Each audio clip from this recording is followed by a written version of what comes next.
Agatha Christie, the kidnapped Prime Minister. Now that war and the problems of war are things of the past, I think I may safely venture to reveal to the world the part which my friend Poirot played in a moment of national crisis. The secret has been well guarded, not a whisper of it reached the press.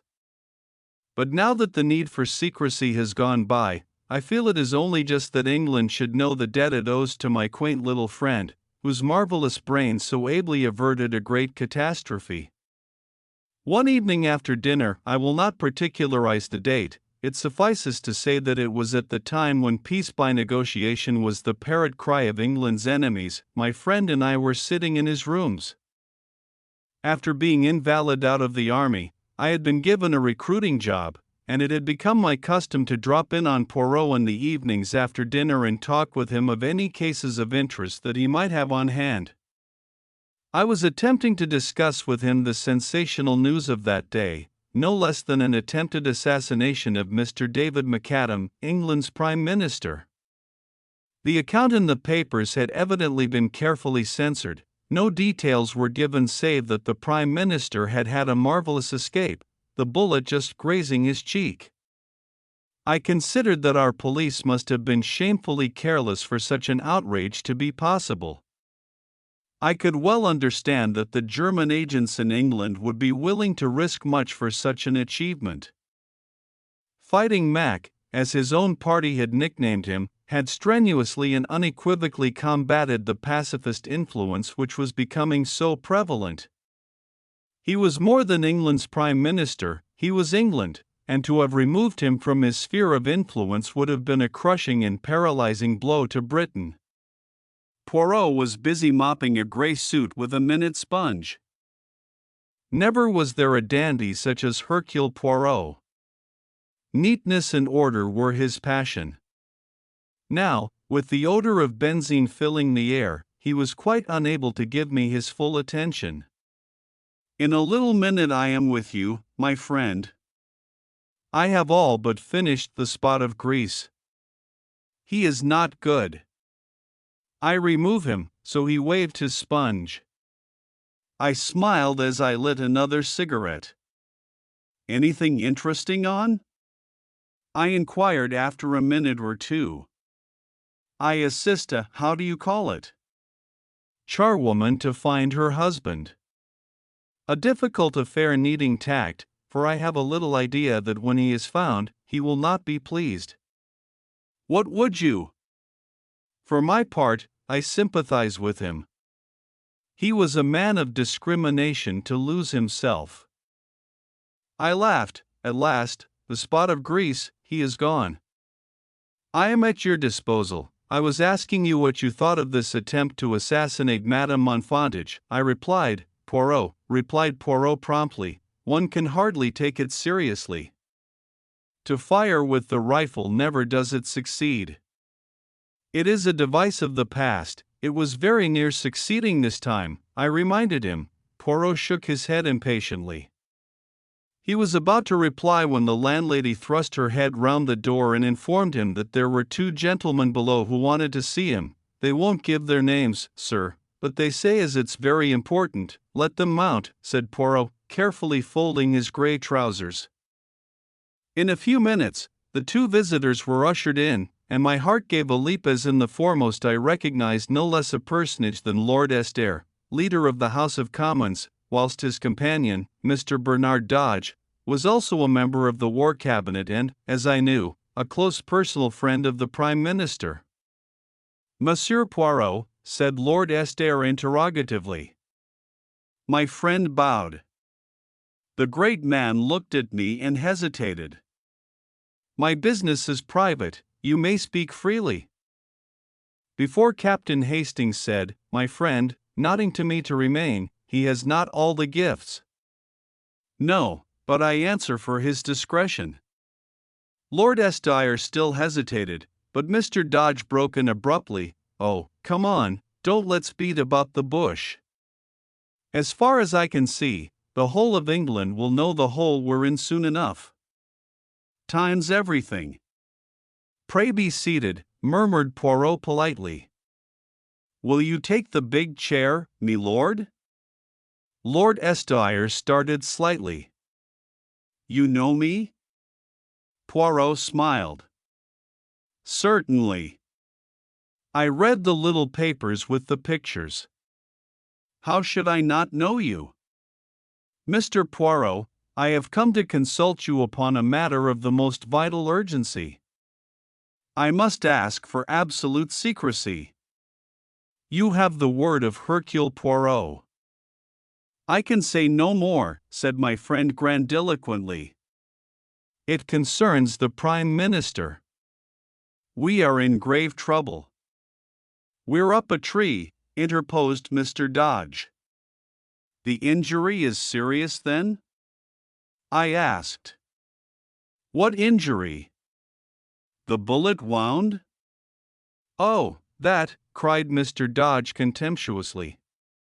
That's old history. As my colleague says, continued Lord Estire, that affair is over and done with. Luckily, it failed.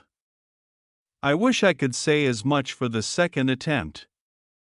There has been a second attempt then? Yes, though not of the same nature. Mr. Poirot, the Prime Minister has disappeared. What? He has been kidnapped? Impossible! I cried, stupefied. Poirot threw a withering glance at me which I knew enjoined me to keep my mouth shut. Unfortunately, impossible as it seems, it is only too true, continued his lordship. Poirot looked at Mr. Dodge. You said just now, monsieur, that time was everything. What did you mean by that?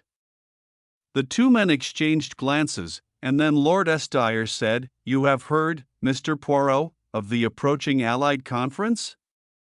My friend nodded. For obvious reasons, no details have been given of when and where it is to take place. But although it has been kept out of the newspapers, the date is, of course, widely known in diplomatic circles. The conference is to be held tomorrow, Thursday evening, at Versailles. Now you perceive the terrible gravity of the situation.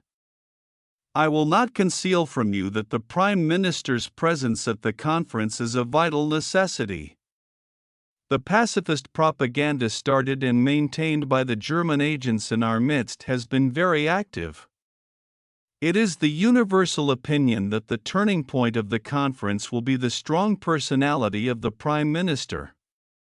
His absence may have the most serious results, possibly a premature and disastrous peace, and we have no one who can be sent in his place. He alone can represent England.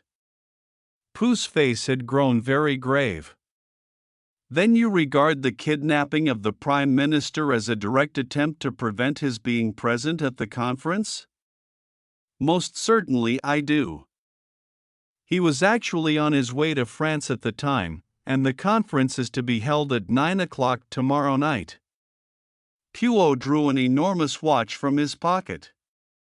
It is now 9:15.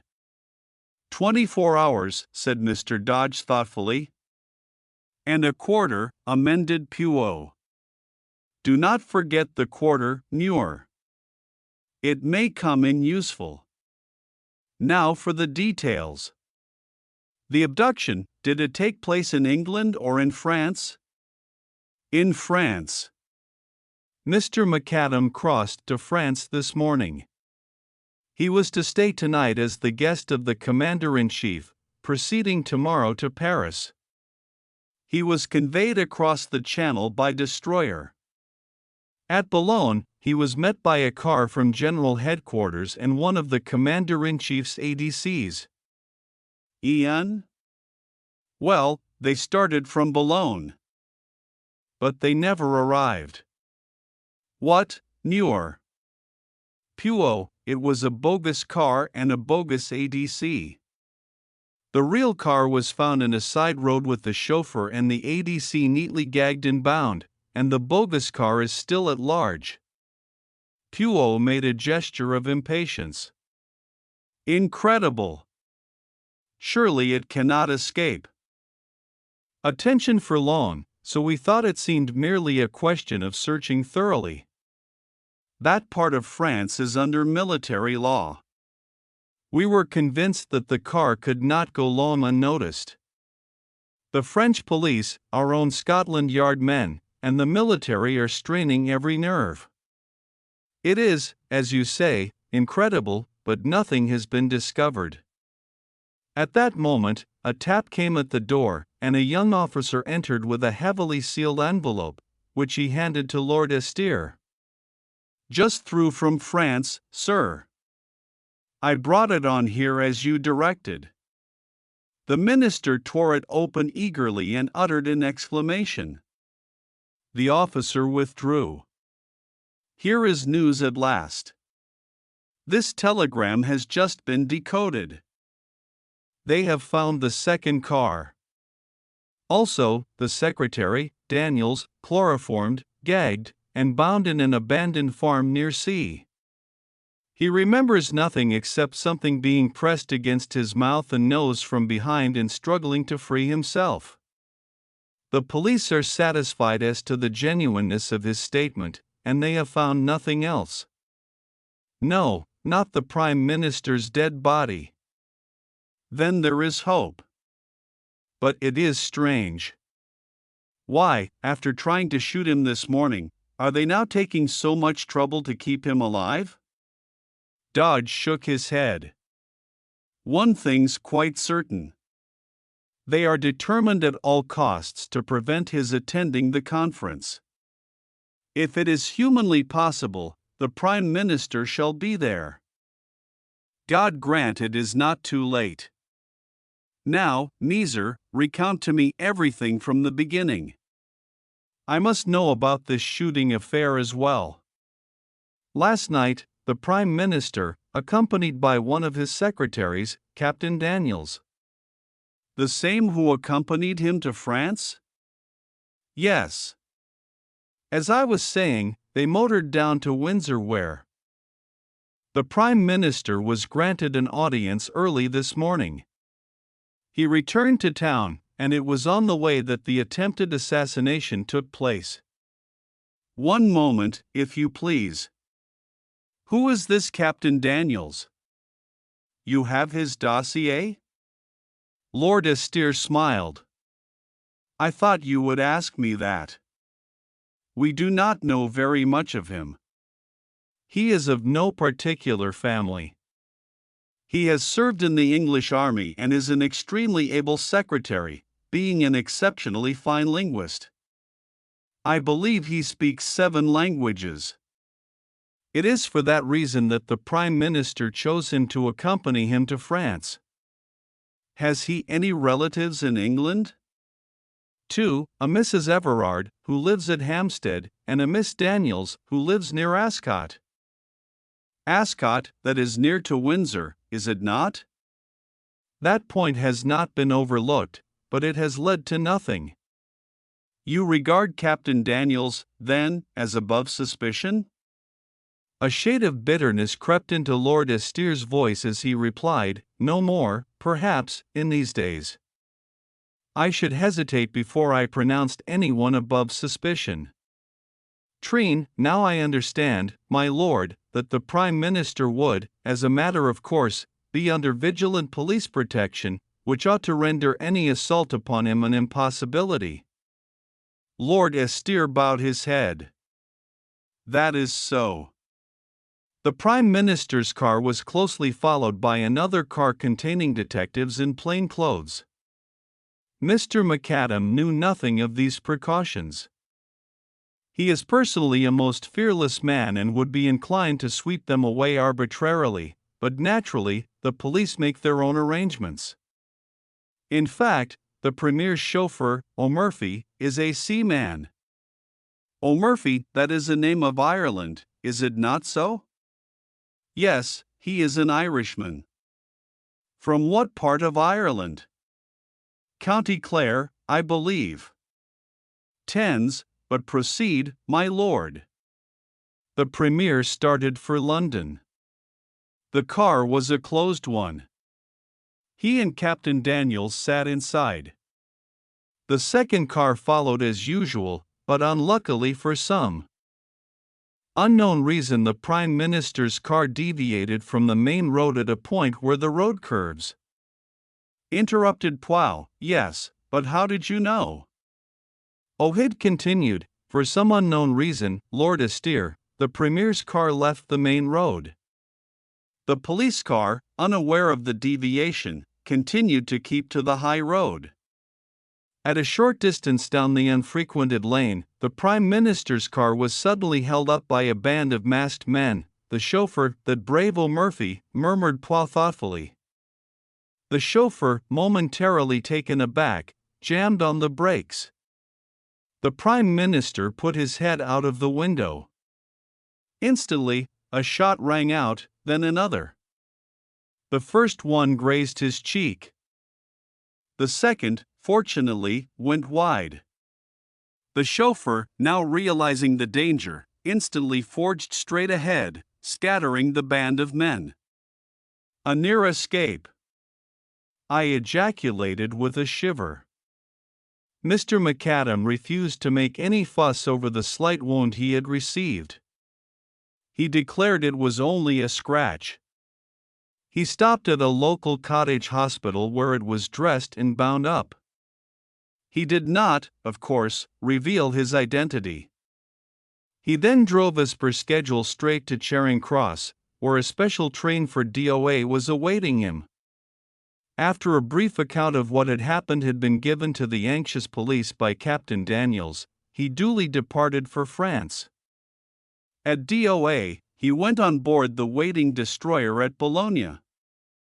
As you know, the bogus car was waiting for him, carrying the Union Jack and correct in every detail. That is all you have to tell me. Yes, there is no other circumstance that you have omitted, my lord. Well, there is one rather peculiar thing. Yes, the Prime Minister's car did not return home after leaving the Prime Minister at Charing Cross. The police were anxious to interview O'Murphy, so a search was instituted at once. The car was discovered standing outside a certain unsavory little restaurant in Soho, which is well known as a meeting place of German agents, and the chauffeur was nowhere to be found. He too had disappeared. So, said Puo thoughtfully, there are two disappearances, the Prime Minister in France and O'Murphy in London. He looked keenly at Lord Est, who made a gesture of despair. I can only tell you, Puo, that if anyone had suggested to me yesterday that O'Murphy was a traitor, I should have laughed in his face. And today I do not know what to think. Puo nodded gravely. He looked at his turnip of a watch again. I understand that I have carte blanche, Muir, in every way. I mean, I must be able to go where I choose and how I choose. Perfectly. There is a special train leaving for DOA in an hour's time with a further contingent from Scotland Yard. You shall be accompanied by a military officer and a seaman who will hold themselves at your disposal in every way. Is that satisfactory? Quite. One more question before you leave, miss. What made you come to me? I am unknown, obscure, in this great London of yours. We sought you out on the express, recommendation and wish of a very great man of your own country. Comment? My old friend, the prefect? Lord Astir shook his head. One higher than the prefect. One whose word was once law in Belgium and shall be again, that England has sworn. Puo's hand flew swiftly to a dramatic salute. Amen to that. Ah, but my master does not forget, Mesher. I, Hercule Puo, will serve you faithfully. Heaven only sends that it will be in time. But this is dark, I cannot see.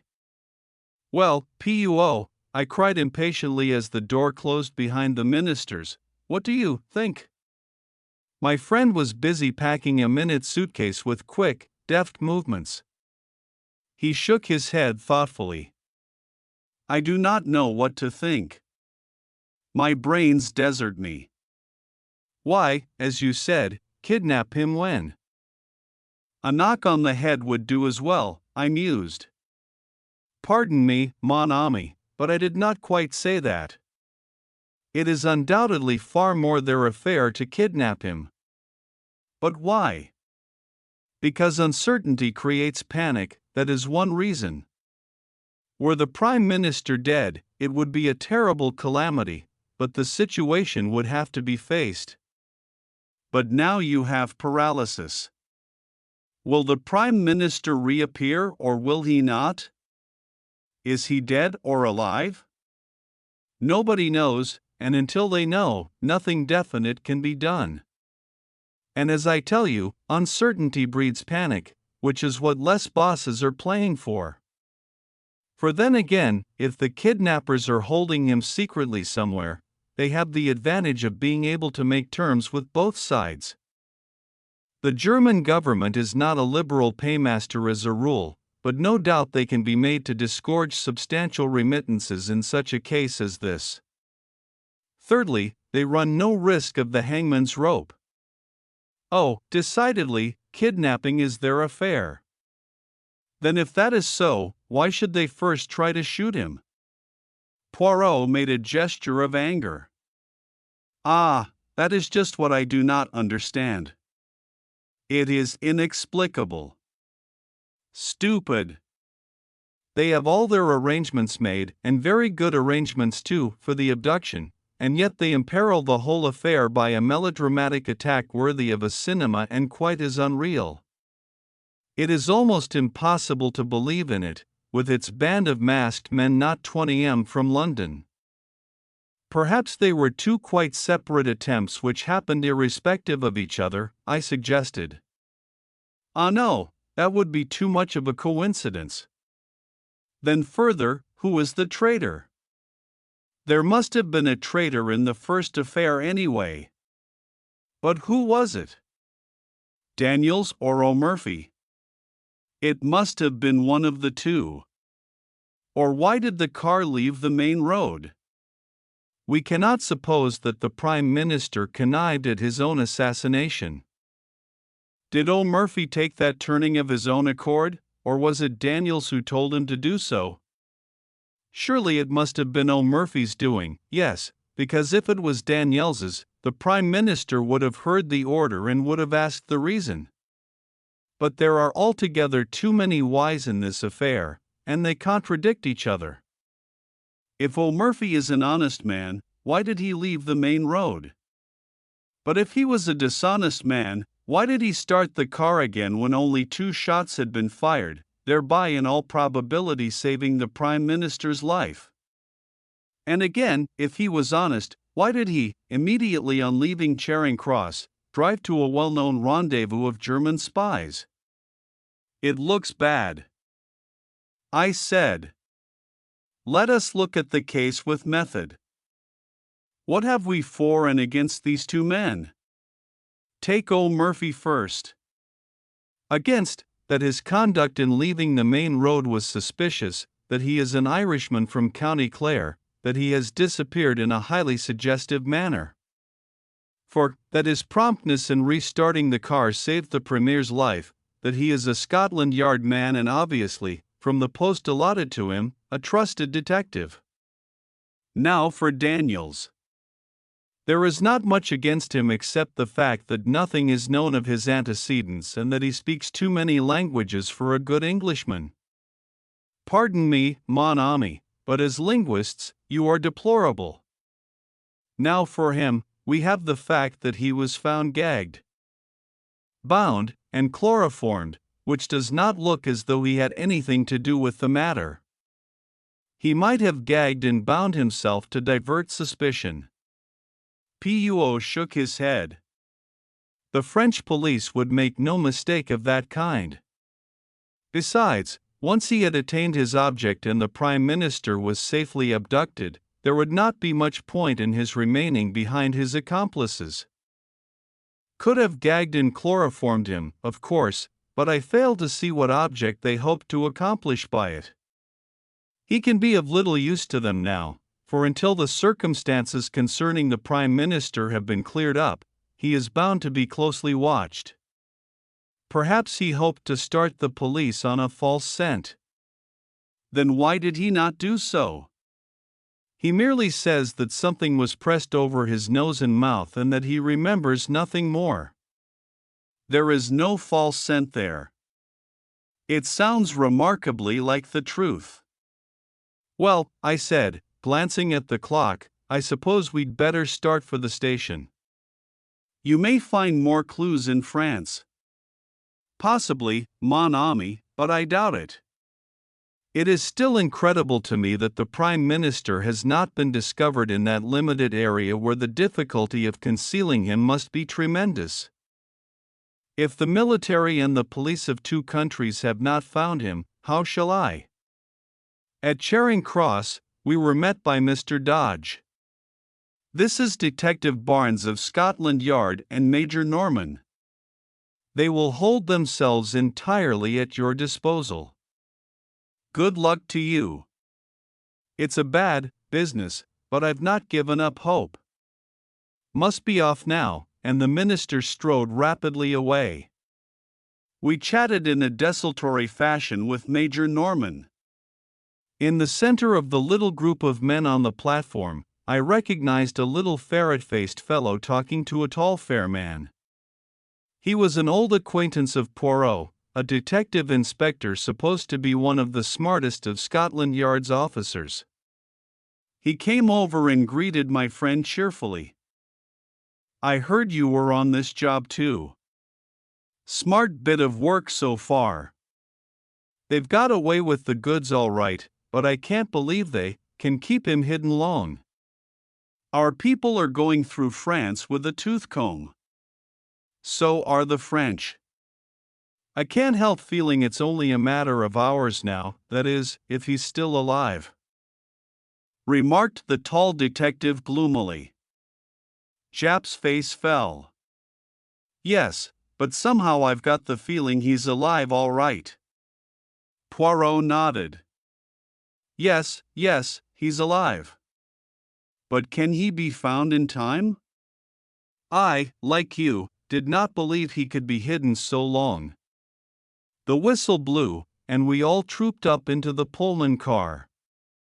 Then, with a slow, unwilling jerk, the train drew out of the station.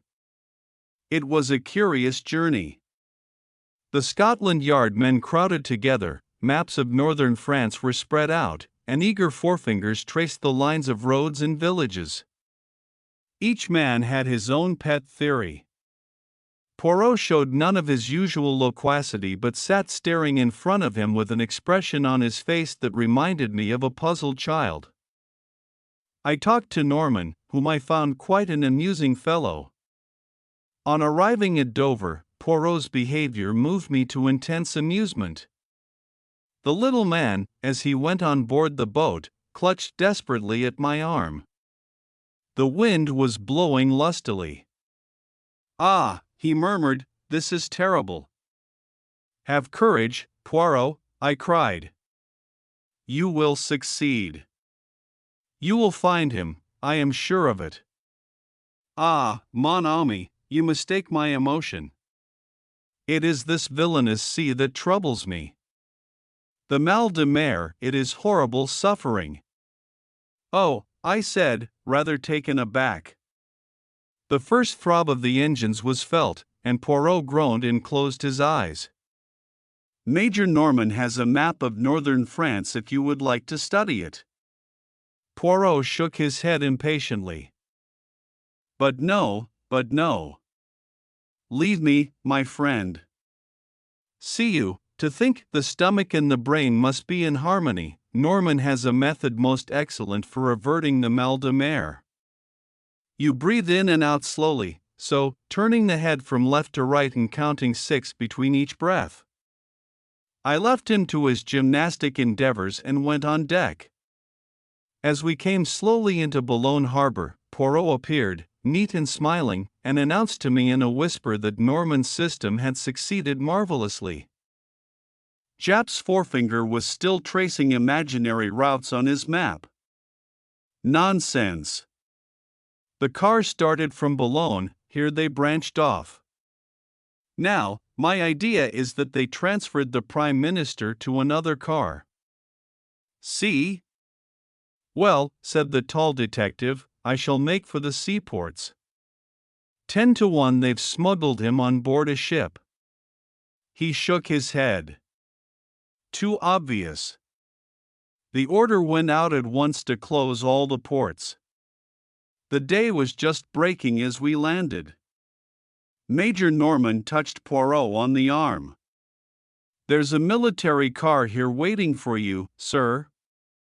Thank you, my friend, but for the moment, I do not propose to leave Boulogne. What?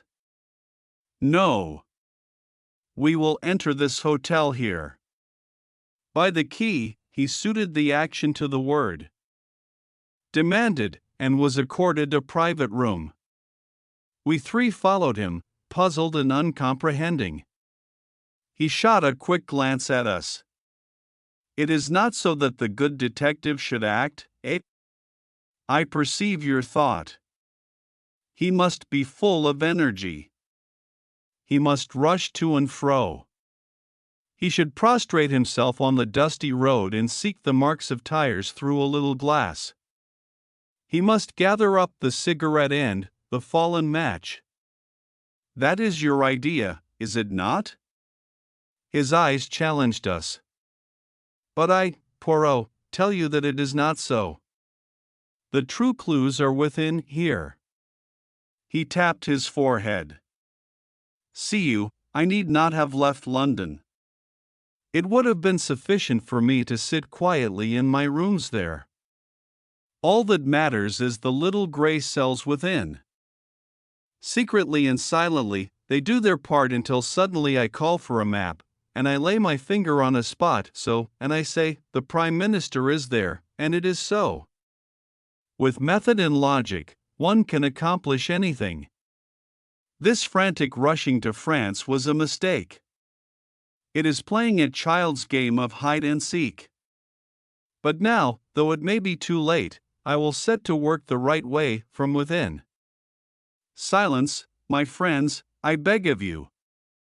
And for 5 long hours, the little man sat, motionless, blinking his eyelids like a cat, his green eyes flickering and becoming steadily greener and greener. The Scotland Yard man was obviously contemptuous. Major Norman was bored and impatient, and I myself found the time pass with wearisome slowness. Finally, I got up and strolled as noisily as I could to the window. The matter was becoming a farce. I was secretly concerned for my friend. If he failed, I would have preferred him to fail in a less ridiculous manner. Out of the window, I idly watched the Daily Leaf boat belching forth columns of smoke as she lay alongside the quay. Suddenly, I was aroused by Pau's voice close to my elbow. Mess Amos, let us start. I turned. An extraordinary transformation had come over my friend. His eyes were flickering with excitement, his chest was swelled to the uttermost. I have been an imbecile, my friends, but I see daylight at last. Major Norman moved hastily to the door. I'll order the car. There is no need. I shall not use it. Thank heaven the wind has fallen. Do you mean you are going to walk, sir? No, my young friend. I am no St. Peter, I prefer to cross the sea by boat. To cross the sea? Yes. To work with method, one must begin from the beginning, and the beginning of this affair was in England. Therefore, we returned to England. At 3 o'clock, we stood once more upon Charing Cross platform. To all our expostulations, Pau turned a deaf ear and reiterated again and again that to start at the beginning was not a waste of time but the only way. On the way over, he had conferred with Norman in a low voice, and the latter had dispatched a sheath of telegrams from Dover. Owing to the special passes held by Norman, we got through everywhere in record time. In London, a large police car was waiting for us with some plainclothes men, one of whom handed a typewritten sheet of paper. To my friend, he answered my inquiring glance. A list of the cottage hospitals within a certain radius west of London. I wired for it. From Dew we were whirled rapidly through the London streets. We were on the Bath Road. On we went through Hammersmith, Chiswick, and Brentford. I began to see our objective through Windsor and on to Ascot. My heart gave a leap. Ascot was where Daniels had an aunt living. We were after him then, not O'Murphy. We duly stopped at the gate of a trim villa. Puo jumped out and rang the bell. I saw a perplexed frown dimming the radiance of his face. Plainly, he was not satisfied. The bell was answered. He was ushered inside. In a few moments, he reappeared and climbed into the car with a short, sharp shake of his head. My hopes began to die down. It was past 4 now. Even if he found certain evidence incriminating Daniels, what would be the good of it unless he could wring from someone the exact spot in France where they were holding the Prime Minister? Our return progress towards London was an interrupted one. We deviated from the main road more than once and occasionally stopped at a small building which I had no difficulty in recognizing as a cottage hospital. Puo only spent a few minutes at each, but at every halt, his radiant assurance was more and more restored.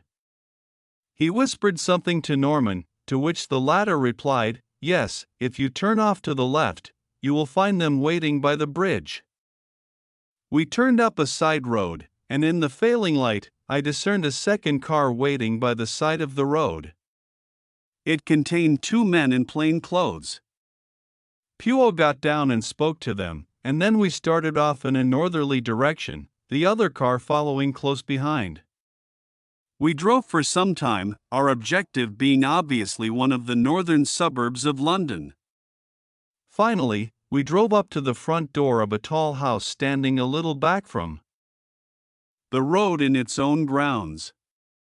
Norman and I were left with the car. Pooh and one of the detectives went up to the door and rang. A neat parlor maid opened it. The detective spoke, "I am a police officer, and I have a warrant to search this house." The girl gave a little scream, and a tall, handsome woman of middle age appeared behind her in the hall. "Shut the door, Edith. They are burglars, I expect." But Pooh swiftly inserted his foot in the door and, at the same moment, blew a whistle. Instantly, the other detectives ran up and poured into the house, shutting the door behind them. Norman and I spent about 5 minutes cursing our forced inactivity.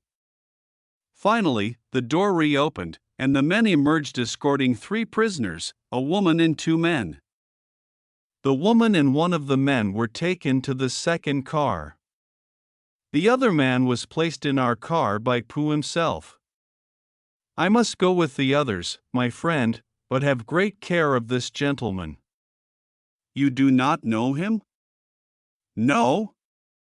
"Ian, let me present to you Muir O.M. Murphy." "Oh, Murphy." I gaped at him open-mouthed as we started again. He was not handcuffed, but I did not fancy he would try to escape. He sat there staring in front of him as though dazed. Anyway, Norman and I would be more than a match for him.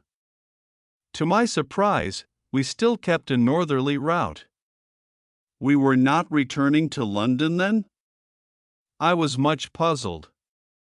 Suddenly, as the car slowed down, I recognized that we were close to Hendon Aerodrome. Immediately, I grasped Pooh's idea. He proposed to reach France by aeroplane. It was a sporting idea, but on the face of it, impracticable. A telegram would be far quicker. Time was everything. He must leave the personal glory of rescuing the Prime Minister to others. As we drew up, Major Norman jumped out, and a plainclothed man took his place. He conferred with Poirot for a few minutes and then went off briskly. I too jumped out and caught Poirot by the arm. I congratulate you, old fellow. They have told you the hiding place. But look here, you must wire to France at once. You'll be too late if you go yourself. Poirot looked at me curiously for a minute or two. Unfortunately, my friend, there are some things that cannot be sent by telegram. At that moment, Major Norman returned, accompanied by a young officer in the uniform of the Flying Corps. This is Captain Lowe, who will fly you over to France. He can start at once. Wrap up warmly, sir, said the young pilot. I can lend you a coat if you like. Poirot was consulting his enormous watch. He murmured to himself, yes, there is time, just time. Then he looked up and bowed politely to the young officer. I thank you, monsieur, but it is not I who am your passenger. It is this gentleman here. He moved a little aside as he spoke, and a figure came forward out of the darkness. It was the second male prisoner who had gone in the other car, and as the light fell on his face, I gave a gasp of surprise. It was the Prime Minister. For heaven's sake, tell me all about it.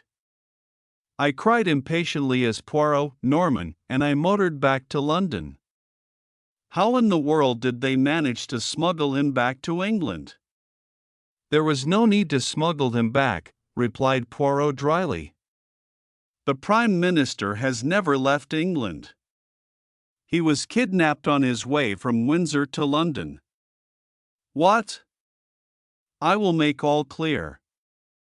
The Prime Minister was in his car, his secretary beside him. Suddenly, a pat of chloroform is clapped on his face. But by whom? By the clever linguistic Captain Daniels. As soon as the Prime Minister is unconscious, Daniels picks up the speaking tube and directs O'Murphy to turn to the right, which the chauffeur, quite unsuspicious, does. A few yards down that unfrequented road a large car is standing, apparently broken down. Its driver signals to O'Murphy to stop. O'Murphy slows up. The stranger approaches. Daniels leans out of the window and, probably with the aid of an instantaneous anesthetic such as ethyl chloride, the chloroform trick is repeated. In a few seconds, the two helpless men are dragged out and transferred to the other car, and a pair of substitutes take their places. Impossible? Padu, have you not seen music hall turns imitating celebrities with marvelous accuracy? Nothing is easier than to personate a public character.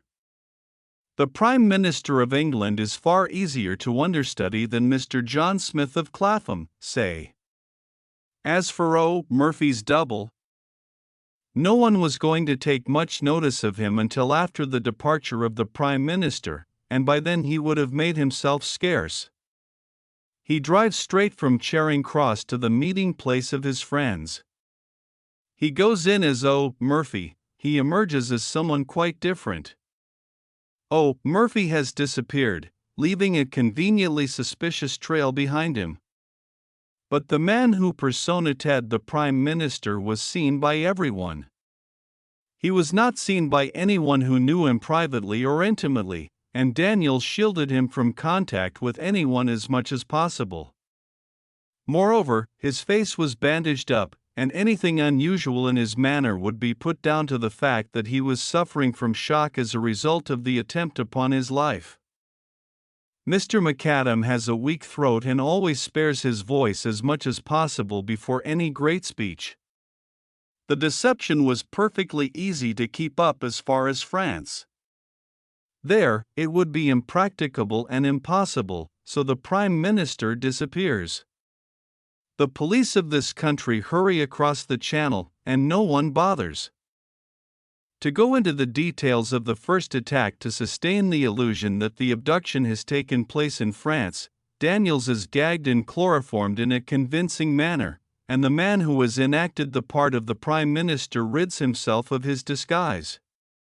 He and the bogus chauffeur may be arrested as suspicious characters, but no one will dream of suspecting their real part in the drama, and they will eventually be released for lack of evidence.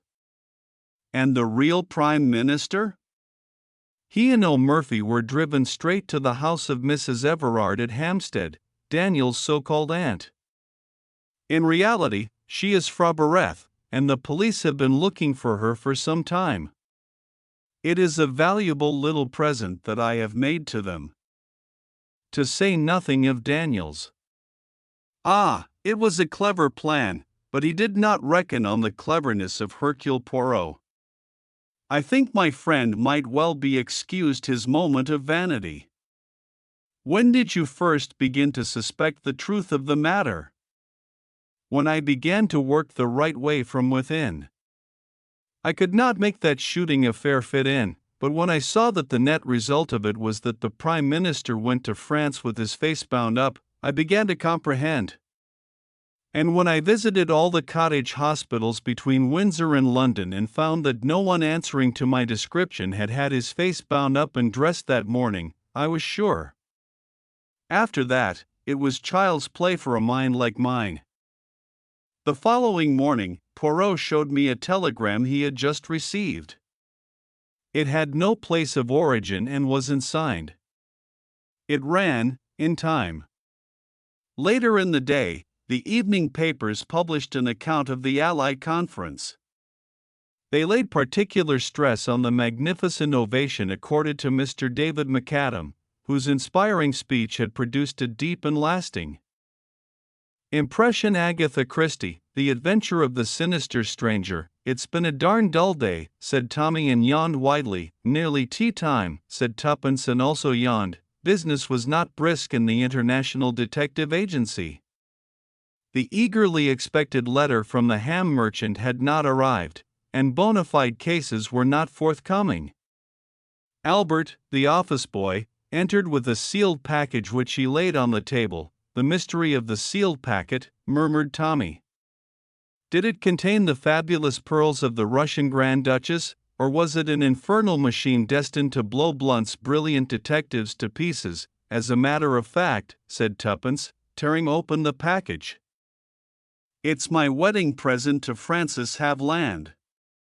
"Rather nice, isn't it?" Tommy took a slender silver cigarette case from her outstretched hand, noted the inscription engraved in her own handwriting, "Frances," from Tuppence, opened and shut the case, and nodded approvingly. "You do throw your money about, Tuppence," he remarked. "I'll have one like it, only in gold, for my birthday next month." Fancy wasting a thing like that on Frances Haviland, who always was and always will be one of the most perfect asses God ever made. "You forget I used to drive him about during the war when he was a general." "Ah, those were the good old days," she said. "They were," agreed Tommy. "Beautiful women used to come and squeeze my hand in hospital. I remember. But I don't send them all wedding presents. I don't believe the bride will care much for this gift of yours, Tuppence. It's nice and slim for the pocket, isn't it?" said Tuppence, disregarding his remarks. Tommy slipped it into his own pocket. "Just right," he said approvingly. "Hello, here is Albert with the afternoon post. Very possibly the Duchess of Paris is commissioning us to find her prize Pekingese." They sorted through the letters together. Suddenly, Tommy gave vent to a prolonged whistle and held up one of them in his hand, a blue letter with a Russian stamp on it. "Do you remember what the chief said? We were to look out for letters like that." "How exciting," said Tuppence. Something has happened at last. Open it and see if the contents are up to schedule. A ham merchant, wasn't it? Half a minute, we shall want some milk for tea. They forgot to leave it this morning.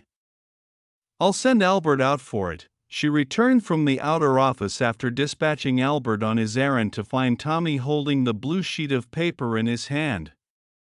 As we thought, Tuppence, he remarked, almost word for word what the chief said. Tuppence took the letter from him and read it. It was couched in careful, stilted English and purported to be from one Gregor Theodori, who was anxious for news of his wife. The International Detective Agency was urged to spare no expense in doing their utmost to trace her. Theodori himself was unable to leave Russia at the moment owing to a crisis in the pork trade. I wonder what it really means, said Tuppence thoughtfully, smoothing out the sheet on the table in front of her. Code of some kind, I suppose, said Tommy. That's not our business. Our business is to hand it over to the chief as soon as possible. Better just verify it by soaking off the stamp and seeing if the number 16 is underneath. All right, said Tuppence, but I should think. She stopped dead, and Tommy, surprised by her sudden pause, looked up to see a man's burly figure blocking the doorway. The intruder was a man of commanding presence, squarely built, with a very round head and a powerful jaw. He might have been about 45 years of age. I must beg your pardon, said the stranger, advancing into the room, hat in hand. I found your outer office empty and this door open, so I ventured to intrude. This is Blunt's International Detective Agency, is it not? Certainly. It is, and you are perhaps Mr. Blunt? Mr. Theodore Blunt? I am Mr. Blunt. You wish to consult me? This is my secretary, Miss Robinson. Tuppence inclined her head gracefully but continued to scrutinize the stranger narrowly through her downcast eyelashes. She was wondering how long he had been standing in the doorway and how much he had seen and heard. It did not escape her observation that, even while he was talking to Tommy, his eyes kept coming back to the blue paper in her hand. Tommy's voice, sharp with a warning note, recalled her to the needs of the moment. Miss Robinson, please take notes. Now, sir, will you kindly state the matter on which you wish to have my advice? Tuppence reached for her pad and pencil. The big man began in rather a harsh voice. My name is Bauer, Dr. Charles Bauer. I live in Hamad, where I have a practice. I have come to you, Mr. Blunt, because several rather strange occurrences have happened lately. Yes, Dr. Bauer? Twice in the course of the last week, I have been summoned by telephone to an urgent case, in each case to find that the summons has been a fake. The first time, I thought a practical joke had been played upon me, but on my return the second time, I found that some of my private papers had been displaced and disarranged, and I now believe that the same thing had happened the first time. I made an exhaustive search and came to the conclusion that my whole desk had been thoroughly ransacked and the various papers replaced hurriedly. Dr. Bauer paused and gazed at Tommy. Well, Mr. Blunt? Well, Dr. Bauer, replied the young man, smiling, what do you think of it, eh? Well, first I should like the facts. What do you keep in your desk? My private papers. Exactly. Now, what do those private papers consist of? What value are they to the common thief? Or any particular person to the common thief? I cannot see that they would have any value at all. But my notes on certain obscure alkaloids would be of interest to anyone possessed of technical knowledge on the subject. I have been making a study of such matters for the last few years. These alkaloids are deadly and virulent poisons and are, in addition, almost untraceable. They yield no known reactions. The secret of them would be worth money then to unscrupulous persons. Yes, and you suspect whom? The doctor shrugged his massive shoulders. As far as I can tell, the house was not entered forcibly from the outside. That seems to point to some member of my household, and yet I cannot believe, he broke off abruptly. Then began again, his face very grave. Mr. Blunt, I must place myself in your hands unreservedly. I dare not go to the police. In the matter of my 3 servants, I am almost entirely sure they have served me long and faithfully. Still, one never knows. Then I have living with me my 2 nephews, Bertram and Henry. Henry is a good boy, a very good boy. He has never caused me any anxiety, an excellent, hard-working young fellow. Bertram, I regret to say, is of quite a different character, wild, extravagant, and persistently idle. I see, said Tommy thoughtfully. You suspect your nephew Bertram of being mixed up in this business? Now, I don't agree with you. I suspect the good boy. Henry. But why? Tradition. Precedent. Tommy waved his hand airily. In my experience, the suspicious characters are always innocent, and vice versa, my dear sir. Yes, decidedly, I suspect Henry. Excuse me, Mr. Blunt, said Tuppence, interrupting in a deferential voice. Did I understand Dr. Bauer to say that these notes on obscure alkaloids are kept in the desk with the other papers? They are kept in the desk, my dear young lady, but in a secret drawer, the position of which is known only to myself. Hence, they have so far defied the search. And what exactly do you want me to do? Dr. Bauer asked Tommy. Do you anticipate that a further search will be made? I do, Mr. Blunt. I have every reason to believe so. This afternoon I received a telegram from a patient of mine whom I ordered to Bournemouth a few weeks ago. The telegram states that my patient is in a critical condition and begs me to come down at once. Rendered suspicious by the events I have told you of, I myself dispatched a telegram, prepaid, to the patient in question and elicited the fact that he was in good health and had sent no summons to me of any kind. It occurred to me that if I pretended to have been taken in and duly departed to Bournemouth, we should have a very good chance of finding the miscreant at work. They or he will doubtless wait until the household has retired to bed before commencing operations. I suggest that you should meet me outside my house at 11 o'clock this evening, and we will investigate the matter together, hoping, in fact, to catch them in the act. Tommy drummed thoughtfully on the table with a paper knife. Your plan seems to me an excellent one, Dr. Bauer. I cannot see any hitch in it. Let me see, your address is the Larches, Hangman's Lane. Rather a lonely part, I'm afraid, but we command magnificent views over the heath. Quite so, said Tommy. The visitor rose. Then I shall expect you tonight, Mr. Blunt, outside the Larches at, shall we say, 5 minutes to 11 o'clock, to be on the safe side? Certainly, 5 minutes to 11 o'clock. Good afternoon, Dr. Bauer. Tommy rose, pressed the buzzer on his desk, and Albert appeared to show the client out. The doctor walked with a decided limp, but his powerful physique was evident in spite of it. An ugly customer to tackle, murmured Tommy to himself.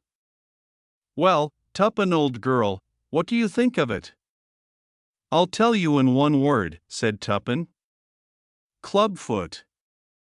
What? I said, clubfoot. My study of the classics is not been in vain, Tommy. This thing's a plant, obscure alkaloids indeed. I never heard a weaker story. Even I did not find it very convincing, admitted her husband. Did you see his eyes on the letter, Tommy? He's one of the gang. They've got wise to the fact that you're not the real Mr. Blunt, and they're out for our blood. In that case, said Tommy, opening the side cupboard and surveying his rows of books with an affectionate eye, our role is easy to select. We are the brothers Oakwood, and I am Desmond, he added firmly. Tuppence shrugged her shoulders. All right, have it your own way. I'd just as soon be Francis. Francis was much the more intelligent of the two. Desmond always gets into a mess. And Francis turns up as the gardener or something in the nick of time and saves the situation. Ah, said Tommy, but I shall be a super Desmond. When I arrive at the Larches, Tuppence interrupted him unceremoniously. You're not going to Hampstead tonight. Why not? Walk into a trap with your eyes shut? No, my dear girl, walk into a trap with my eyes open. There's a lot of difference. I think our friend Dr. Bauer will get a little surprise. I don't like it, said Tuppence. You know what happens when Desmond disobeys the chief's orders and acts on his own. Our orders were quite clear, to send on the letters at once and to report immediately on anything that happened. You've not got it quite right, said Tommy. We were to report immediately if anyone came in and mentioned the number 16. Nobody has. That's a quibble, said Tuppence. It's no good. I've got a fancy for playing a lone hand, my dear old Tense. I shall be all right. I shall go armed to the teeth. The essence of the whole thing is that I shall be on my guard, and they won't know it. The chief will be patting me on the back for a good night's work. Well, said Tuppence, I don't like it. That man's as strong as a gorilla. Ah, said Tommy, but think of my blue-nosed automatic. The door of the outer office opened, and Albert appeared, closing the door behind him. He approached Dad and them with an envelope in his hand. A gentleman to see you, said Albert. When I began the usual stunt of saying you were engaged with Scotland Yard, he told me he knew all about that, said he came from Scotland Yard himself, and he wrote something on a card and stuck it up in this envelope. Tommy took the envelope and opened it. As he read the card, a grin passed across his face. The gentleman was amusing himself at your expense by speaking the truth, Albert, he remarked. Show him in. He tossed the card to Tuppence. It bore the name Detective Inspector Dymchurch, and across it was scrawled in pencil. A friend of Marriott's. In another minute, the Scotland Yard detective was entering the inner office. In appearance, Inspector Dymchurch was of the same type as Inspector Marriott, short and thickset, with shrewd eyes. Good afternoon, said the detective breezily. Marriott's away in South Wales, but before he went, he asked me to keep an eye on you too and on this place in general. Oh, bless you, sir, he went on as Tommy seemed about to interrupt him. We know all about it. It's not our department, and we don't interfere, but somebody's got wise lately to the fact that all is not what it seems. You've had a gentleman here this afternoon. I don't know what he called himself. And I don't know what his real name is, but I know just a little about him, enough to want to know more. Am I right in assuming that he made a date with you for some particular spot this evening? Quite right. I thought as much. 16, West Ram Road, Finsbury Park, was that it? You're wrong there, said Tommy with a smile. Dead wrong. The Larches, Hampstead. Dymchurch seemed honestly taken aback. Clearly, he had not expected this. "I don't understand it," he muttered. "It must be a new layout." "The Larches, Hampstead. You said yes and to meet him there at 11 o'clock tonight." "Don't you do it, sir," there burst from Tuppence. Tommy flushed. "If you think, Inspector," he began heatedly, but the inspector raised a soothing hand. "I'll tell you what I think, Mr. Blunt. The place you want to be at 11 o'clock tonight is here in this office." "What?" cried Tuppence, astonished. "Here? In this office? Never mind how I know. Departments overlap sometimes. But you got one of those famous blue letters today. Old what's his name is after that. He lures you up to Hampstead, makes quite sure of your being out of the way, and steps in here at night when all the building is empty and quiet to have a good search round at his leisure. But why should he think the letter would be here? He'd know I should have it on me or else have passed it on. Begging your pardon, sir, that's just what he wouldn't know. He may have tumbled to the fact that you're not the original Mr. Blunt, but he probably thinks that you're a bona fide gentleman who bought the business. In that case, the letter would be all in the way of regular business and would be filed as such." "I see," said Tuppence. "And that's just what we've got to let him think. We'll catch him red-handed here tonight." "So that's the plan, is it?" "Yes. It's the chance of a lifetime. Now let me see, what's the time?" 6 o'clock. What time do you usually leave here, sir?" "About 6.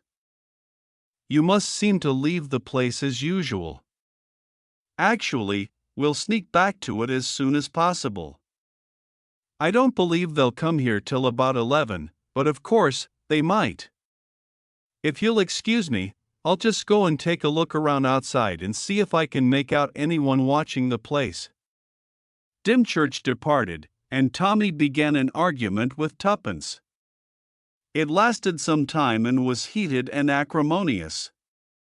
In the end, Tuppence suddenly capitulated. "All right," she said. "I give in.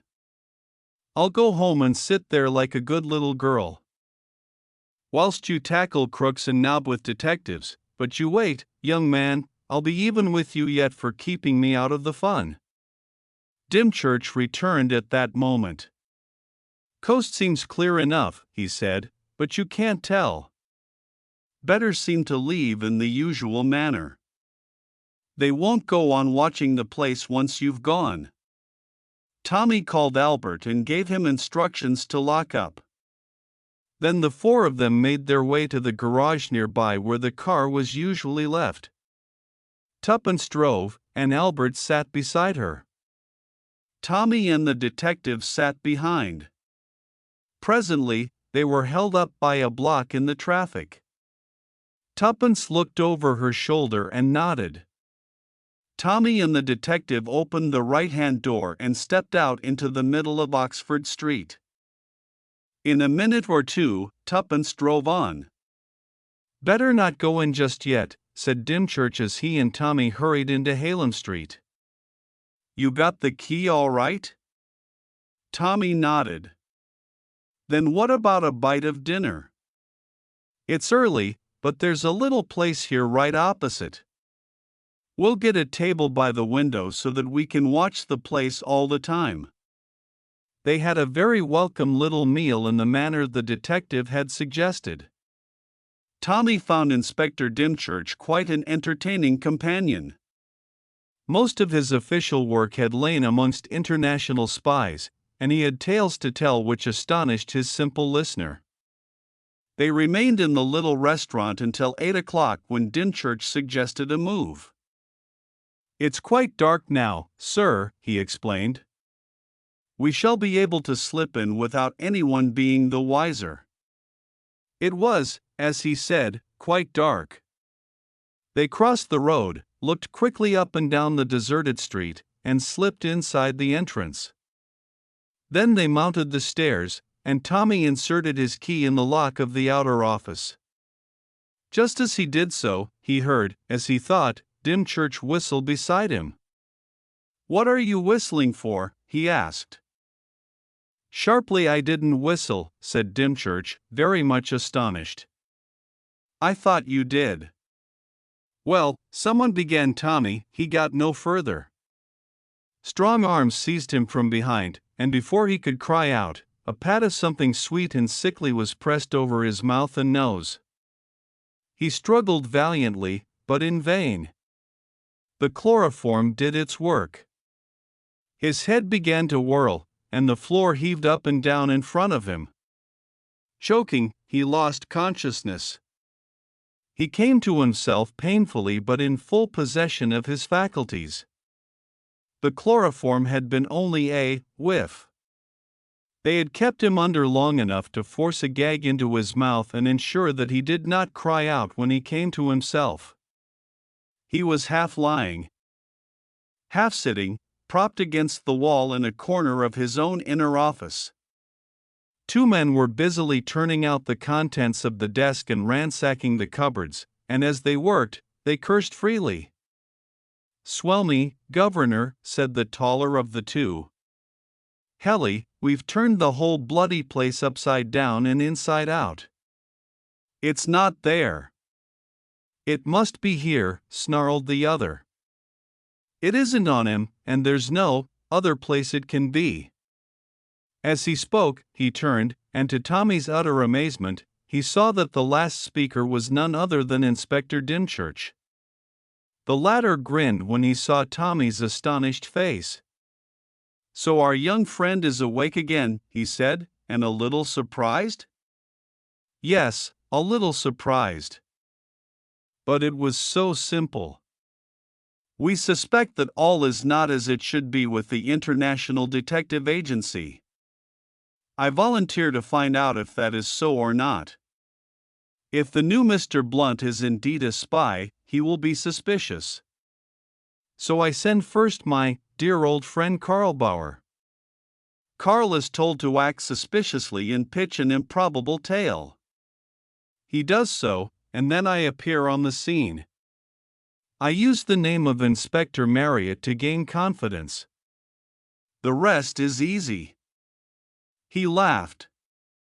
Tommy was dying to say several things, but the gag in his mouth prevented him. Also, he was dying to do several things, mostly with his hands and feet, but alas, that too had been attended to. He was securely bound. The thing that amazed him most was the astounding change in the man standing over him. As Inspector Dymchurch, the fellow had been a typical Englishman. Now, no one could have mistaken him for a moment for anything but a well-educated foreigner who talked English perfectly without a trace of accent. "Coggins, my good friend," said the UR while addressing his ruffianly-looking associate, "take your life-preserver and stand by the prisoner. I'm going to remove the gag. You understand, my dear Mr. Blunt, do you not, that it would be criminally foolish on your part to cry out? But I am sure you do. For your age, you are quite an intelligent lad."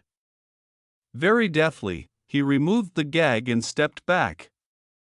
Tommy eased his stiff jaws, rolled his tongue around his mouth, swallowed twice, and said nothing at all. "I congratulate you on your restraint," said the other. "You appreciate the position, I see. Have you nothing at all to say?" "What I have to say will keep," said Tommy, "and it won't spoil by waiting." "Ah, what I have to say will not keep. In plain English, Mr. Blunt, where is that letter?" "My dear fellow, I don't know," said Tommy cheerfully. "I haven't got it, but you know that as well as I do. I should go on looking about if I were you. I like to see you and friend Coggins playing hide-and-seek together." The other's face darkened. "You are pleased to be flippant, Mr. Blunt. You see that square box over there? That is a little outfit. In it, there is vitriol, yes, vitriol, and irons that can be heated in the fire so that they are red hot and burn. Tommy shook his head sadly. An error in diagnosis, he murmured. Tuppence and I labeled this adventure wrong. It's not a Clubfoot story, it's a Bulldog Drummond, and you are the inimitable Carl. Property scowling, the man brought it to hire and provided a sheet of paper. Be careful what you say, Dymchurch said menacingly. We leave it to you, but failure means death, and slow death at that. In that case, said Tommy, I will certainly do my best. He reflected a minute or two, then began to scribble rapidly. How will this do? He asked, handing over the completed epistle. Dear Tuppence, can you come along at once and bring that blue letter with you? We want to decode it here and now. In haste, Francis, queried the bogus inspector with lifted eyebrows. Was that the name she called you, as you weren't at my christening? Said Tommy. I don't suppose you can know whether it's my name or not. But I think this cigarette case you took from my pocket is a pretty good proof that I'm speaking the truth. The other stepped over to the table and took up the case. He read Francis from Tuppence with a faint grin and laid it down again. I am glad to find you are behaving so sensibly, he said. Coggins, give that note to Vasile. He is on guard outside. Tell him to take it at once. The next 20 minutes passed slowly. The 10 minutes after that, more slowly still. Dymchurch was striding up and down, with a face that grew darker and darker. Once, he turned menacingly on Tommy.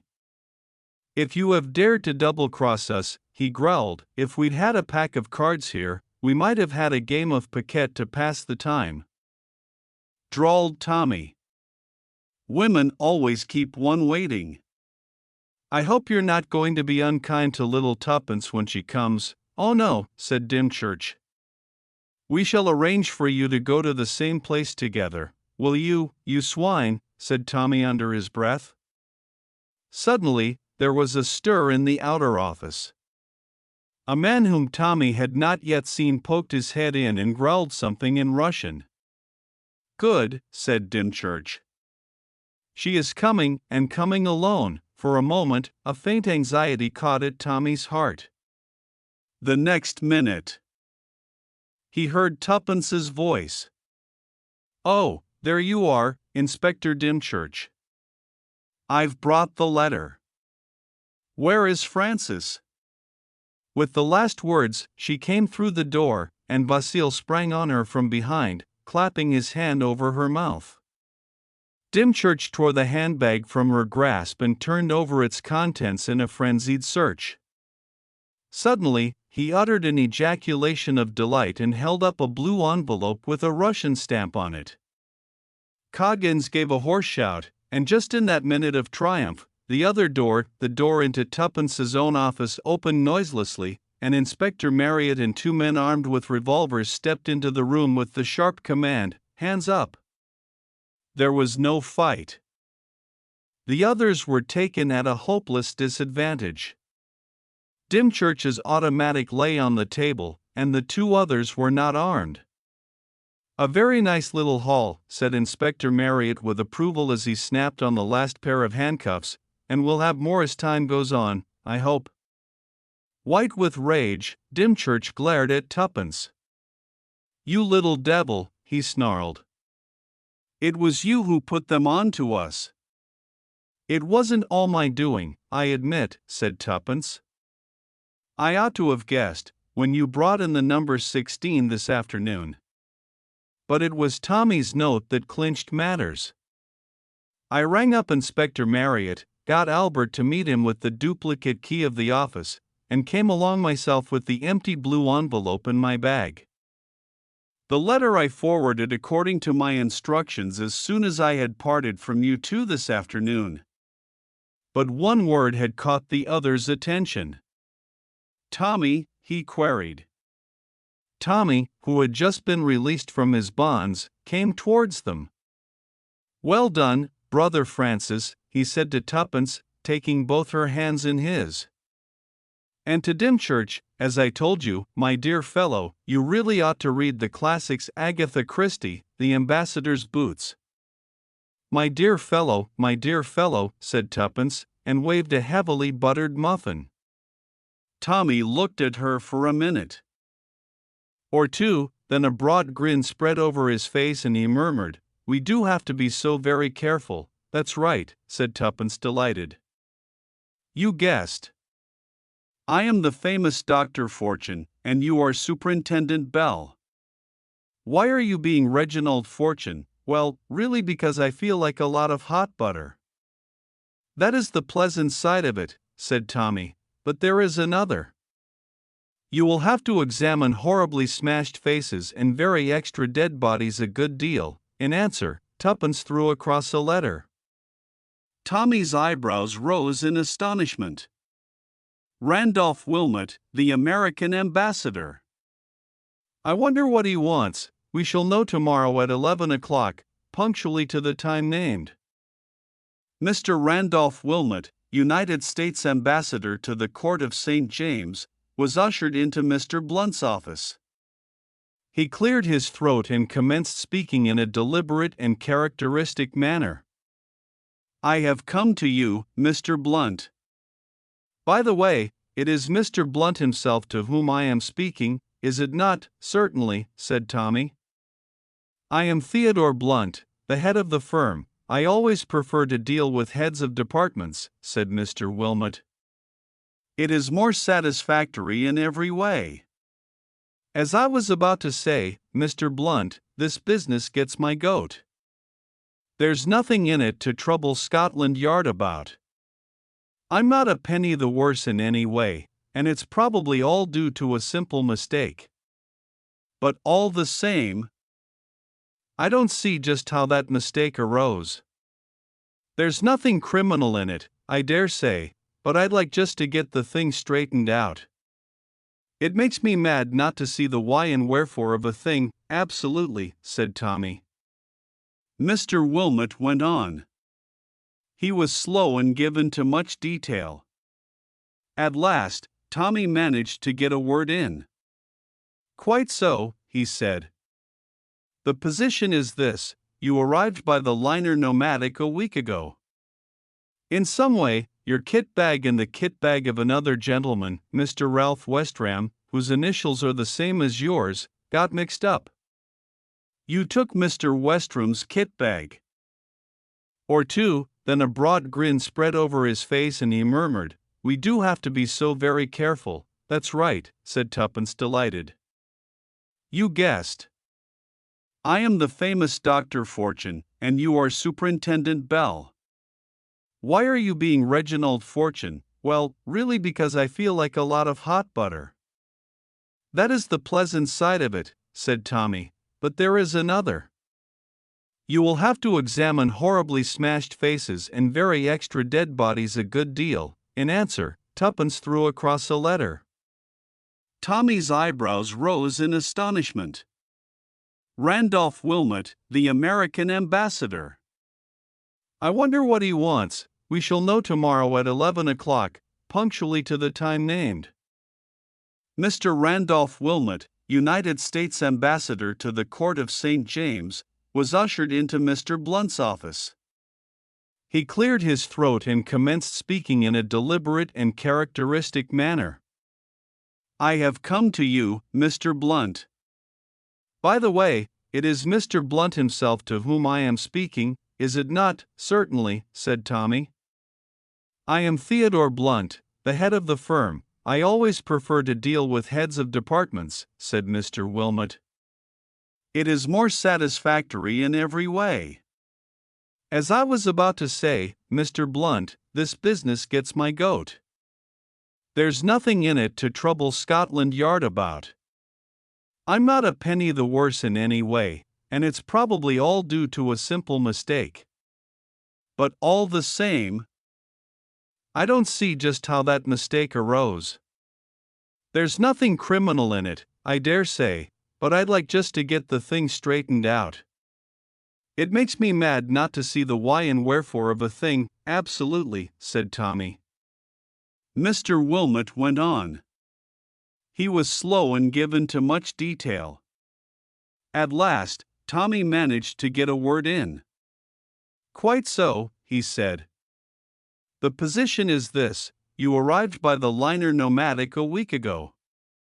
In some way, your kit bag and the kit bag of another gentleman, Mr. Ralph Westram, whose initials are the same as yours, got mixed up.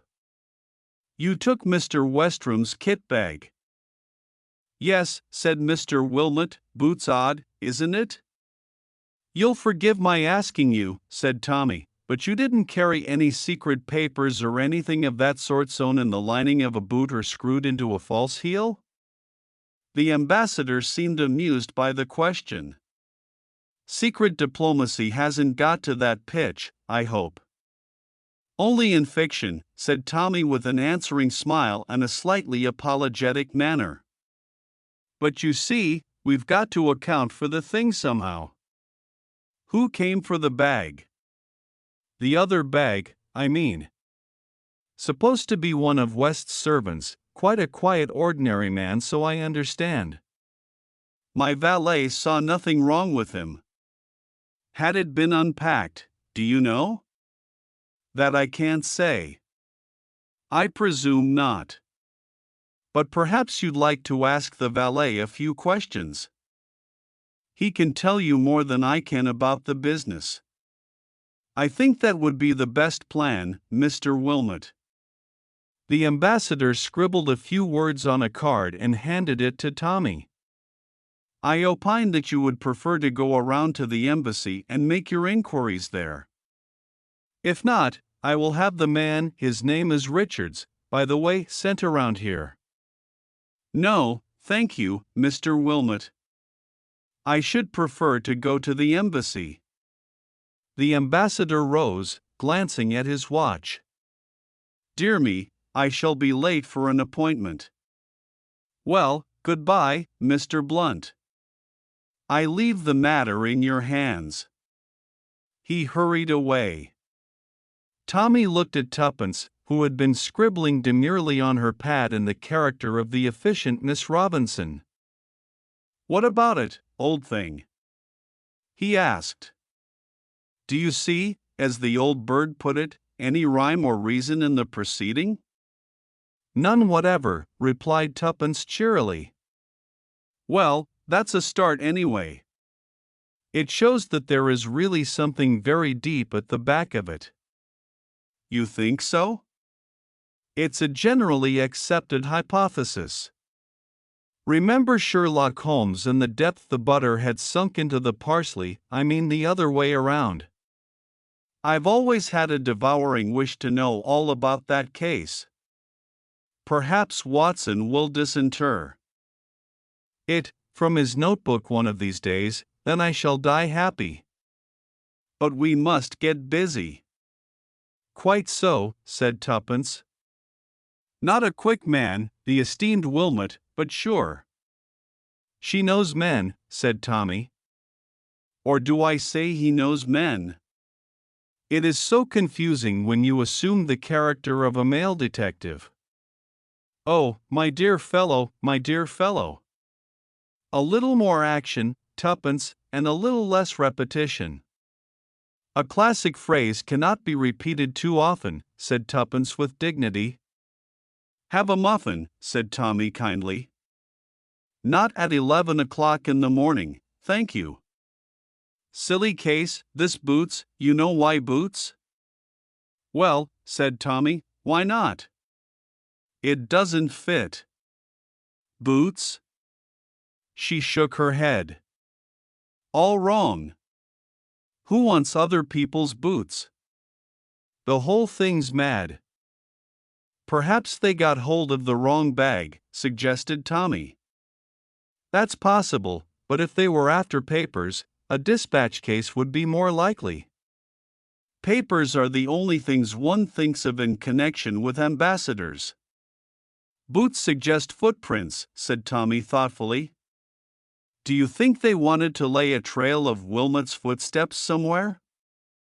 Tuppence considered the suggestion, abandoning her role, then shook her head. It seems wildly impossible, she said. No, I believe we shall have to resign ourselves to the fact that the boots have nothing to do with it. Well, said Tommy with a sigh, the next step is to interview friend Richards. He may be able to throw some light on the mystery. On production of the ambassador's card, Tommy was admitted to the embassy, and presently a pale young man with a respectful manner and a subdued voice presented himself to undergo examination. I am Richards, sir, Mr. Wilmot's valet. I understood you wished to see me. Yes, Richards. Mr. Wilmot called on me this morning and suggested that I should come around and ask you a few questions. It is this matter of the kit bag. Mr. Wilmot was rather upset over the affair. I know, sir. I can hardly see why, since no harm was done. I certainly understood from the man who called for the other bag that it belonged to Senator Westram, but of course, I may have been mistaken. What kind of a man was he? Middle-aged, gray hair, very good class, I should say. Most respectable. I understood he was Senator West's valet. He left Mr. Wilmot's bag and took away the other. Had it been unpacked at all? Which one, sir? Well, I meant the one you brought from the boat, but I should like to know about the other as well. Mr. Wilmot's own, had that been unpacked, do you fancy? I should say not, sir. It was just as I strapped it up on the boat. I should say the gentleman, whoever he was, just opened it, realized it wasn't his, and shut it up again. Nothing missing? No small article? I don't think so, sir. In fact, I'm quite sure. And now the other one, had you started to unpack that? As a matter of fact, sir, I was just opening it at the very moment Senator West's man arrived. I had just undone the straps. Did you open it at all? We just unfastened it together, sir, to be sure no mistake had been made this time. The man said it was all right, and he strapped it up again and took it away. What was inside? Boots also? No, sir, mostly toilet things, I fancy. I know I saw a tin of bath salts. Tommy abandoned that line of research. You never saw anyone tampering with anything in your master's cabin on board ship, I suppose? Oh no. Sir, never. Anything suspicious of any kind? And what do I mean by that, I wonder? He thought to himself with a trace of amusement. Anything suspicious, just words. But the man in front of him hesitated. Now that I remember it, yes. Said Tommy eagerly, what? I don't think it could have anything to do with it, but there was a young lady. Yes, a young lady, you say? What was she doing? She was taken faint, sir. A very pleasant young lady, Miss Eileen O'Hara, her name was. A dainty-looking lady, not tall, with black hair. Just a little foreign-looking, yes, said Tommy with even greater eagerness. As I was saying, she was taken queer just outside Mr. Wilmot's cabin. She asked me to fetch the doctor. I helped her to the sofa and then went off for the doctor. I was some time finding him, and when I found him and brought him back, the young lady was nearly all right again. Oh, said Tommy, you don't think, sir? It's difficult to know what to think, said Tommy noncommittally. Was this Miss O'Hara traveling alone? Yes, I think so, sir. You haven't seen her since you landed? No, sir. Well, said Tommy, after a minute or two spent in reflection, I think that's all. Thank you, Richards. Thank you, sir. Back at the office of the detective agency, Tommy retailed his conversation with Richards to Tuppence, who listened attentively. What do you think of it, Tuppence? Oh, my dear fellow, we doctors are always skeptical of a sudden faintness, so very convenient. And I, as well as O'Hara, almost too impossibly Irish, don't you think? It's something to go upon at last. Do you know what I'm going to do, Tuppence? Advertise for the lady. What? Yes, any information respecting Miss E. O'Hara, known to have traveled on such and such a ship and such a date. Either she'll answer it herself if she's genuine, or someone may come forward to give us information about her. So far, it's the only hope of a clue. You'll also put her on her guard. Remember. Well, said Tommy, one's got to risk something. I still can't see any sense in the thing, said Tuppence, frowning. If a gang of crooks get hold of the ambassador's bag for an hour or two and then send it back, what possible good can it do them?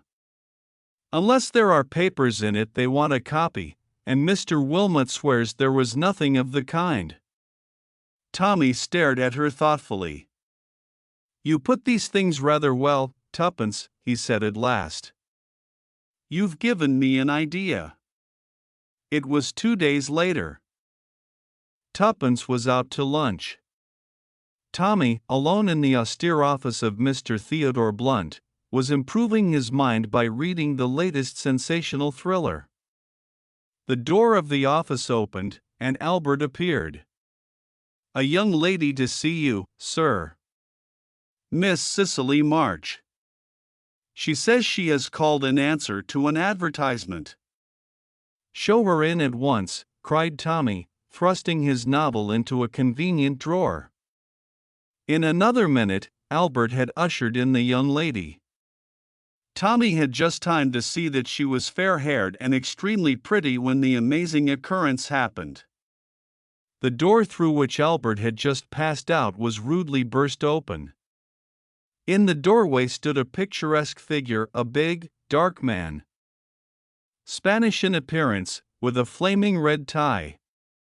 His features were distorted with rage, and in his hand was a gleaming pistol. So this is the office of Mr. Busybody Blunt, he said in perfect English. His voice was low and venomous. Hands up at once, or I shoot. It sounded no idle threat. Tommy's hands went up obediently. The girl, crouched against the wall, gave a gasp of terror. This young lady will come with me, said the man. Yes, you will, my dear. You have never seen me before, but that doesn't matter.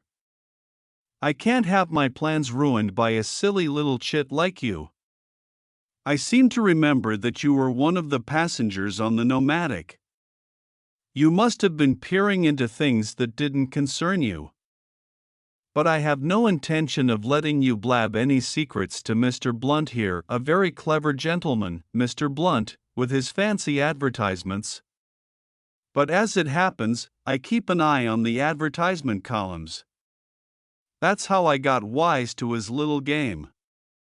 You interest me exceedingly, said Tommy. Won't you go on? Cheek won't help you, Mr. Blunt.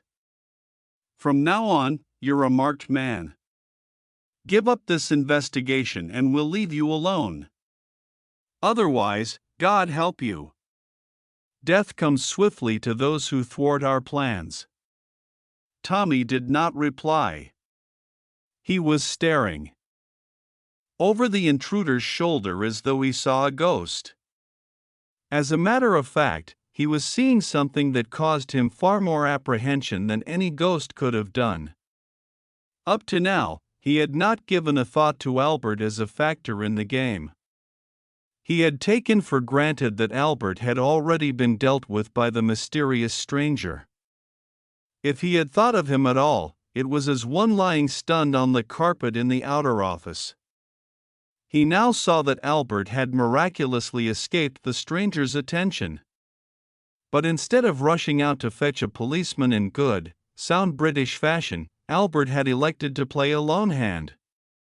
The door behind the stranger had opened noiselessly, and Albert stood in the aperture, enveloped in a coil of rope. An agonized yelp of protest burst from Tommy, but too late. Fired with enthusiasm, Albert flung the loop of rope over the intruder's head and jerked him backwards off his feet. The inevitable happened, the pistol went off with a roar, and Tommy felt the bullet scorch his ear in passing as it buried itself in the plaster behind him. "I've got him, sir," cried Albert, flushed with triumph. "I've lassoed him. I've been practicing with a lasso in my spare time, sir. Can you give me a hand? He's very violent." Tommy hastened to his faithful henchman's assistance, mentally determining that Albert should have no further spare time. "You damned idiot," he said. "Why didn't you go for a policeman? Owing to this fool's play of yours? He as near as anything plugged me through the head. I've never had such a near escape." "Lassoed him in the nick of time, I did," said Albert, his ardor quite undamped. "It's wonderful what those chaps can do on the prairies, sir." "Quite so," said Tommy, "but we're not on the prairies. We happen to be in a highly civilized city. And now, my dear sir," he added to his prostrate foe, "what are we going to do with you?" A stream of oaths in a foreign language was his only reply. "Hush," said Tommy. "I don't understand a word of what you're saying, but I've got a shrewd idea it's not the kind of language to use before a lady. You'll excuse him, won't you, miss? Do you know, in the excitement of this little upset, I've quite forgotten your name?" "March," said the girl. She was still white and shaken, but she came forward now and stood by Tommy, looking down on the recumbent figure of the discomfited stranger. "What are you going to do with him?" "I could fetch a bobby now," said Albert helpfully. But Tommy, looking up, caught a very faint negative movement of the girl's head and took his cue accordingly. "We'll let him off this time," he remarked. "Nevertheless, I shall give myself the pleasure of kicking him downstairs if it's only to teach him manners to a lady." He removed the rope, hauled the victim to his feet, and propelled him briskly through the outer office. A series of shrill yelps was heard and then a thud. Tommy came back flushed but smiling. The girl was staring at him with round eyes. "Did you hurt him?" "I hope so," said Tommy. "But these foreigners make a practice of crying out before they're hurt, so I can't be quite sure about it. Shall we come back into my office, Miss March, and resume our interrupted conversation?" "I don't think we shall be interrupted again. I'll have my lasso ready." "Sir, in case," said the helpful Albert. "Put it away," ordered Tommy sternly. He followed the girl into the inner office and sat down at his desk while she took a chair facing him. "I don't quite know where to begin," said the girl. "As you heard that man say, I was a passenger on the Nomadic. The lady you advertised about, Miss O'Hara, was also on board." "Exactly," said Tommy. "That we know already. But I suspect you must know something about her doings on board that boat, or else that picturesque gentleman would not have been in such a hurry to intervene. I will tell you everything. The American ambassador was on board. One day, as I was passing his cabin, I saw this woman inside, and she was doing something so extraordinary that I stopped to watch. She had a man's boot in her hand." "A boot?" cried Tommy excitedly. I'm sorry, Miss March, go on." With a little pair of scissors, she was slitting up the lining. Then she seemed to push something inside. Just at that minute, the doctor and another man came down the passage, and immediately she dropped back on the couch and groaned. I waited, and I gathered from what was being said that she had pretended to feel faint. I said pretended because when I first caught sight of her, she was obviously feeling nothing of the kind. Tommy nodded. Well, I rather hate to tell you the next part. I was curious, and also I'd been reading silly books, and I wondered if she'd put a bomb or a poison needle or something like that in Mr. Wilmot's boot. I know it's absurd, but I did think so.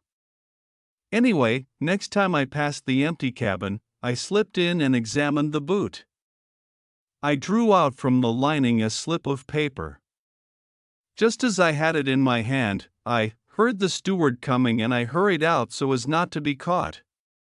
The folded paper was still in my hand when I got into my own cabin. I examined it, Mr. Blunt. It was nothing but some verses from the Bible. Verses from the Bible, said Tommy, very much intrigued. At least I thought so at the time. I couldn't understand it, but I thought perhaps it was the work of a religious maniac. Anyway, I didn't feel it was worthwhile replacing it. I kept it without thinking much about it until yesterday when I used it to make into a boat for my little nephew to sail in his bath.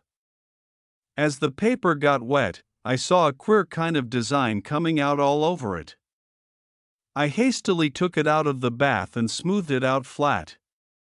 The water had brought out the hidden message.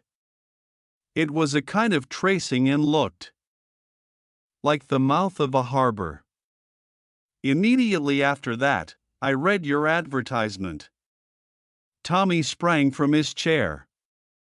But this is most important. I see it all now. That tracing is probably the plan of some important harbor defenses. It had been stolen by this woman. She feared someone was on her track and, not daring to conceal it amongst her own belongings, she contrived this hiding place. Later, she obtained possession of the bag in which the boot was packed, only to discover that the paper had vanished. Tell me, Miss March, you have brought this paper with you? The girl shook her head. It's at my place of business. I run a beauty parlor in Bond Street. I am really an agent for the cyclone preparations in New York. That is why I had been over there.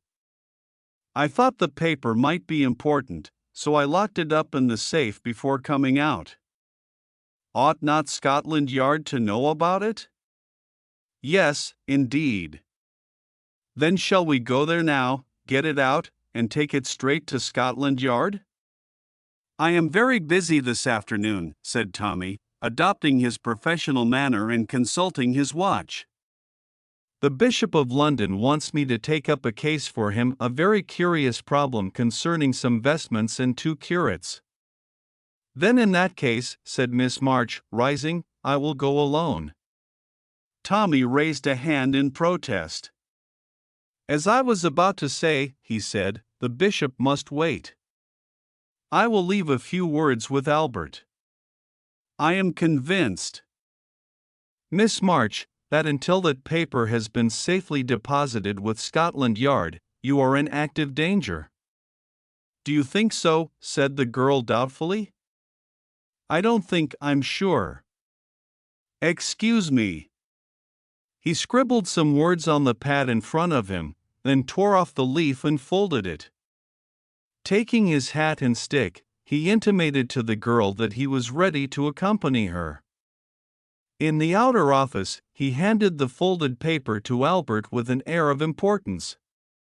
I am called out on an urgent case. Explain that to his good lordship. If he comes, here are my notes on the case for Miss Robinson. Very good, sir, said Albert, playing up. And what about the Duchess's pearls? Tommy waved his hand irritably. That must wait also. He and Miss March hurried out. Halfway down the stairs, they encountered Tuppence coming up. Tommy passed her with a brusque, "Late again, Miss Robinson. I am called out on an important case." Tuppence stood still on the stairs and stared after them. Then, with raised eyebrows, she went on up to the office. As they reached the street, a taxi came sailing up to them. Tommy, on the point of hailing it, changed his mind. "Are you a good walker, Miss March?" he asked seriously. "Yes." "Why? Hadn't we better take that taxi? It will be quicker." "Perhaps you did not notice the taxi driver has just refused to fare a little lower down the street. He was waiting for us. Your enemies are on the lookout. If you feel equal to it, it would be better for us to walk to Bond Street. In the crowded streets, they will not be able to attempt much against us." "Very well," said the girl, rather doubtfully. They walked westwards. The streets, as Tommy had said, were crowded, and progress was slow. Tommy kept a sharp lookout. Occasionally, he drew the girl to one side with a quick gesture, though she herself had seen nothing suspicious. Suddenly, glancing at her, he was seized with compunction. "I say, you look awfully done up. The shock of that man. Come into this place and have a good cup of strong coffee. I suppose you wouldn't hear of a nip of brandy?" The girl shook her head with a faint smile. "Coffee be it then," said Tommy. "I think we can safely risk its being poisoned." They lingered some time over their coffee and finally set off at a brisker pace. "We've thrown them off, I think," said Tommy, looking over his shoulder. Cyclone Lended was a small establishment in Bond Street with pale pink taffeta curtains, and one or two jars of face cream and a cake of soap decorating the window. Cicely March entered, and Tommy followed. The place inside was tiny. On the left was a glass counter with toilet preparations. Behind this counter was a middle-aged woman with gray hair and an exquisite complexion, who acknowledged Cicely March's entrance with a faint inclination of the head before continuing to talk to the customer she was serving. This customer was a small, dark woman. Her back was to them, and they could not see her face. She was speaking in slow, difficult English. On the right was a sofa and a couple of chairs with some magazines on a table. Here sat two men, apparently bored husbands waiting for their wives. Cicely March passed straight on through a door at the end, which she held ajar for Tommy to follow her. As he did so, the woman customer exclaimed, "Ah, but I think that is an amigo of mine," and rushed after them, inserting her foot in the door just in time to prevent its closing. At the same time, the two men rose to their feet. One followed her through the door, the other advanced to the shop attendant and clapped his hand over her mouth to drown the scream rising to her lips. In the meantime, things were happening rather quickly beyond the swing door. As Tommy passed through, a cloak was flung over his head, and a sickly odor assailed his nostrils. Almost as soon, however, it was jerked off again, and a woman's scream rang out. Tommy blinked a little and coughed as he took in the scene in front of him. On his right was the mysterious stranger of a few hours ago, and busily fitting handcuffs upon him was one of the bored men from the shop parlor. Just in front of him was Cicely March, wrestling vainly to free herself, whilst the woman customer from the shop held her firmly. As the latter turned her head and the veil she wore unfastened itself and fell off, the well-known features of Tuppence were revealed. "Well done, Tuppence," said Tommy, moving forward. "Let me give you a hand." "I shouldn't struggle if I were you, Miss O'Hara," Or do you prefer to be called Miss March? This is Inspector Grace. Tommy said, "Tuppence, as soon as I read the note you left, I rang up Scotland Yard, and Inspector Grace and another man met me outside here." "Very glad to get hold of this gentleman," said the inspector, indicating his prisoner. "Humes wanted badly, but we've never had cause to suspect this place, thought it was a genuine beauty shop." "You see," explained Tommy gently, "we do have to be so very careful. Why should anyone want the ambassador's bag for an hour or so?" I put the question the other way round, supposing it was the other bag that was the important one? Someone wanted that bag to be in the ambassador's possession for an hour or so. Much more illuminating. Diplomatic luggage is not subjected to the indignities of a customs examination. Clearly smuggling, but smuggling of what? Nothing too bulky. At once, I thought of drugs. Then that picturesque comedy was enacted in my office. They'd seen my advertisement and wanted to put me off the scent or, failing that, out of the way altogether. But I happened to notice an expression of blank dismay in the charming lady's eyes when Albert did his lasso act. That didn't fit in very well with her supposed part. The stranger's attack was meant to assure my confidence in her. I played the part of the credulous sleuth with all my might, swallowed her rather impossible story, and permitted her to lure me here, carefully leaving behind full instructions for dealing with the situation. Under various pretexts, I delayed our arrival so as to give you all plenty of time. Cicely March was looking at him with a stony expression. "You are mad. What do you expect to find here?" Remembering that Richard saw a tin of bath salts. "What do you say about beginning with the bath salts?" said the inspector.